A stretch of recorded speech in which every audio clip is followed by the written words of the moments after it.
Are we facing the end of Pixar?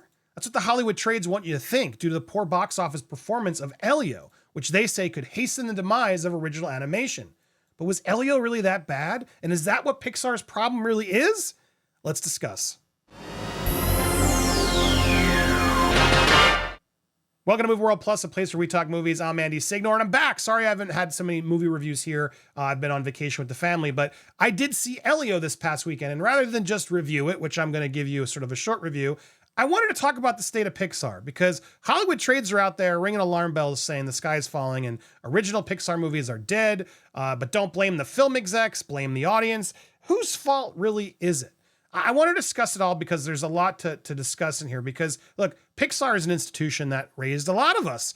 Some of these films are so iconic, so original. It really, paved the way for future computer animation, DreamWorks, etc. And the issues here are more complicated than I think a lot of people are discussing. And now Elio, as a film, my kids loved it. The marketing of this film, though, was terrible. Most people didn't even know it existed. And the film itself, while I enjoyed it, it was fine. I would say it was more of like a C plus B, if I'm being generous. It struggled because you could tell the filmmakers just feel confused, nervous, dare I say, unsure of themselves, while they're putting something original out there with some big ideas, some lofty visuals, etc. It still just feels a little messy, not as contained and clear of a vision that I think Pixar used to have. To talk Pixar, I really wanted to go back and play a trailer that always stuck with me. Do you guys remember this one? Watch this trailer, this opening. In the summer of 1994, there was a lunch. Oh, there was a lunch. Wait till you see what happened at this lunch. Me, John Lasseter, Pete Docter, the late Joe Ranft, all sat down. Toy Story was almost complete. And they needed more ideas. Sorry, I need to obviously add commentary here. And we thought, well, geez, if we're going to make another movie, we got to get started now. So they made Toy Story. So at that lunch, we knocked around a bunch of ideas that eventually became A Bug's Life, Monsters Incorporated, Finding Nemo. And the last one we talked about that day was the story of a robot named Wally. It gives me goosebumps still this day. I remember watching that, and they forgot to mention Brad Bird, who was not part of that brain trust, who had also made The Incredibles, Ratatouille. Just sit back and think about that track record of original films. Now, they made Toy Story 2 during that period as well, but my God, that track record of films is incredible. All led by John Lasseter and those other individuals who were such a big part of Pixar. Andrew Stanton, Joe Ranft, Pete Docter. The only one who's still there is Pete Docter. Now, Andrew Stanton is still there, but clearly, stressed out. When they get Andrew Stanton back to work on stuff, as I just checked, it's just to bang out some sequels. To do a spinoff of Lightyear, my God, which they resorted to him to try to fix that mess of a movie. What a mess of a movie that was. And something that actually maybe could have been cool had they actually embraced the spirit of Buzz Lightyear and took him out for a fun space adventure. No, some moody, weird, what a mess of a movie that was. Toy Story 4, Finding Dory, Toy Story 3. WALL-E was the last original film that Andrew Stanton got to make. Now let that set in. This brain trust that made so many countless original stories has made nothing since. Sadly, Joe Ranft has passed, but my God, what a legacy he left. Beyond those Pixar movies, he was a part of Lion King, Beauty and the Beast. I actually enjoy Rescuers Down Under. You go through John Lasseter, which that's a whole more complicated discussion. John Lasseter, sadly, while he was the GOAT at Pixar, proved he has not been able to sustain that at his new place. What is it? I don't even know what his new. That's how much of a failure it is. As he moved over, is it Skydance or something? I couldn't even tell you that. I haven't watched a single one of his latest movies because he doesn't have the brain trust. Look, what's missing from Pixar currently is a brain trust of really good people with good ideas who know the vision and aren't feeling the pressure. They're allowed to explore and play with the toy box. People with track records who clearly like, oh, let's do this, let's do this, let's do this. And Disney, Apple at the time, Steve Jobs, they invested in it. They took the time to let it invest in it because back then they could afford to take some investment, some shots. Toy Story, no one thought that was going to be as big of a hit as was and pioneer the whole computer animation field, but it did. And luckily they did it with fantastic stories and movies that left, stuck with us forever. And to me, that's what's currently missing. You go to Pete Docter, who's the last one left, who's now running the whole thing. And what's the last original film he made? Soul, 2020. Okay, I didn't hate Soul. It's not my favorite film. It's a little messy, but at least it tried. Inside Out, Up, Wall-E, look at that. And that's it. He's been stuck, rather than writing new stories and being left to thrive and figure out what stories he wants to tell, he's left with the burden of trying to keep that brain trust and all these employees going. Imagine how that feels. Imagine trying to create what they did over that fun lunch with friends. Now with the pressure of, the whole industry's on your shoulders. If this movie doesn't perform, it's all going to go away. Do you think that's helping Pixar be Pixar? Because I don't. You go back and you look at the timeline of what Pixar's had to face.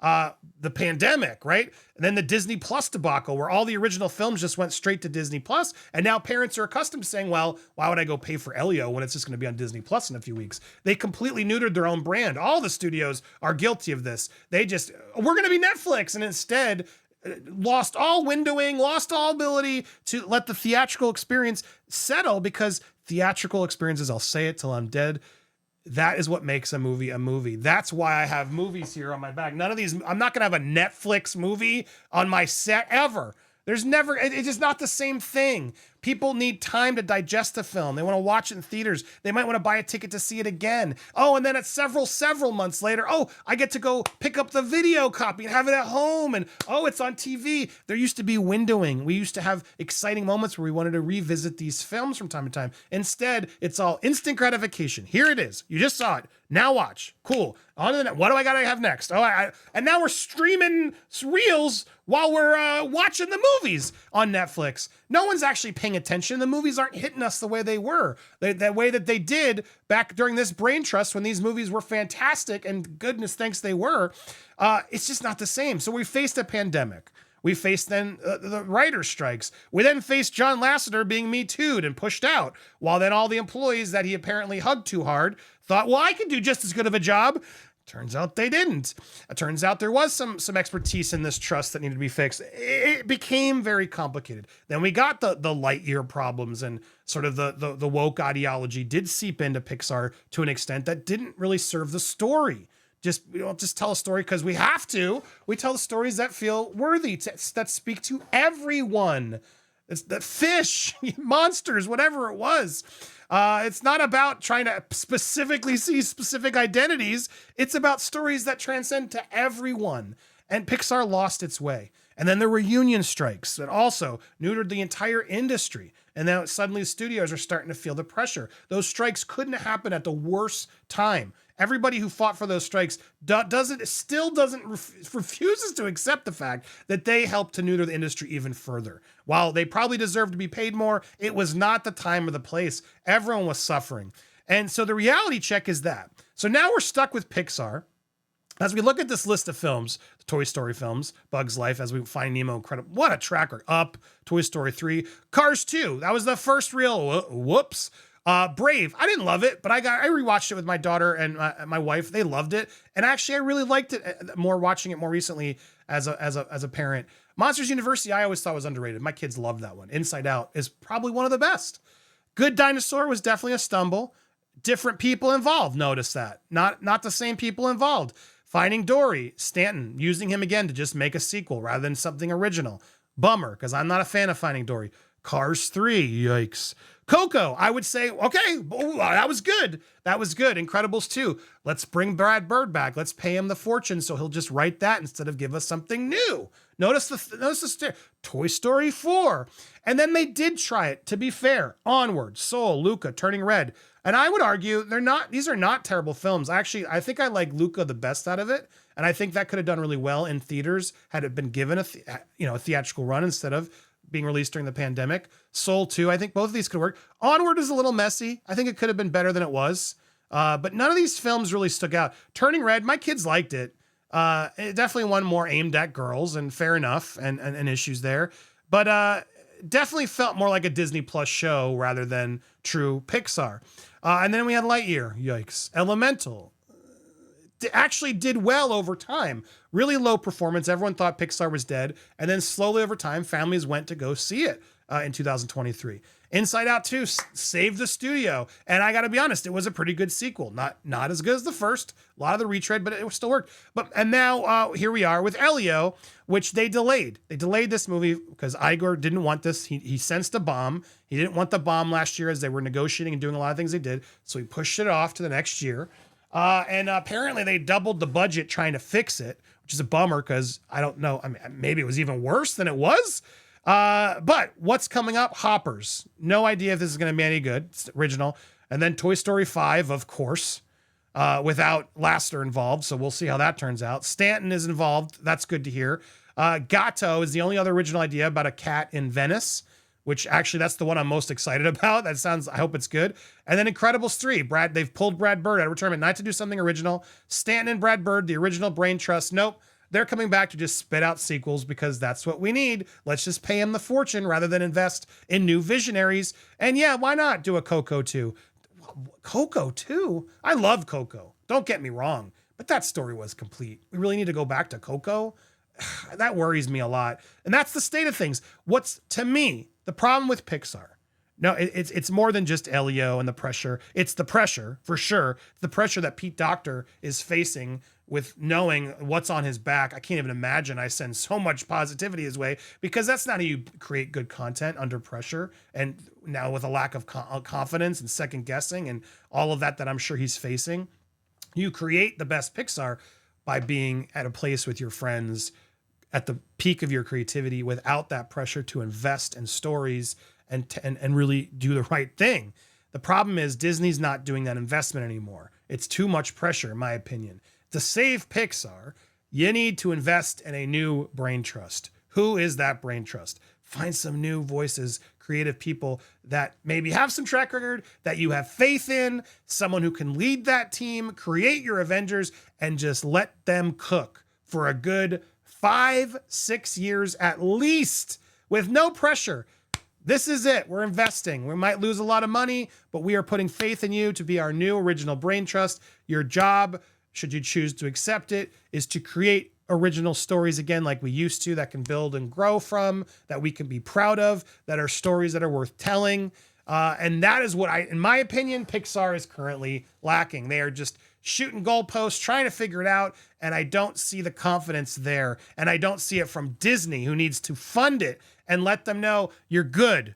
Take a breath. We're not letting you go. This is too valuable to us. We might lose the money, but it's important that we invest this money because, like they always got to say, you got to spend money to make money. And right now, for me, the problem with Pixar is a lack of confidence. It's staleness. It's resorting to IP.